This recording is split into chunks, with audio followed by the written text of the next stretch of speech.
Here's how to take screenshots on Windows 10 and 11. There are two ways. The first and least convenient way is using a built-in app, and the second and most convenient way is using keyboard shortcuts. Let's talk about the first way. On Windows, click on the Start menu, type Snipping Tool, and press Enter. It will show you this small window.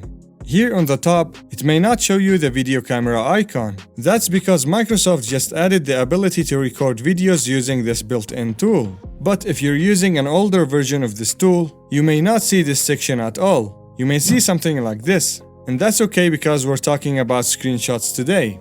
Now there are four modes for taking a screenshot. The first one is when you want to select a rectangle. The second one is when you want to take a screenshot of a window with perfect cuts. The third one is just a full screen screenshot as you would expect. The fourth one lets you hand draw the areas that you want to save as a picture. Now let's pick the full screen mode. And now click on New. You will notice that it took a screenshot. You can annotate the screenshot, or you can crop it afterward. If you're happy with your edits, click on the Save icon. Choose where to save the file format, and click on Save. As you saw, it's not convenient to open the tool each time you want to save a screenshot. So, let's take a look at how to take a screenshot with keyboard shortcuts.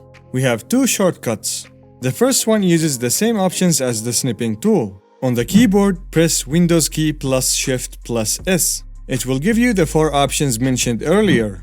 I usually use this shortcut to use the rectangle mode.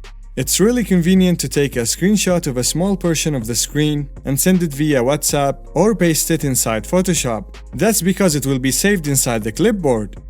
The second way is by taking a full screenshot with a shortcut.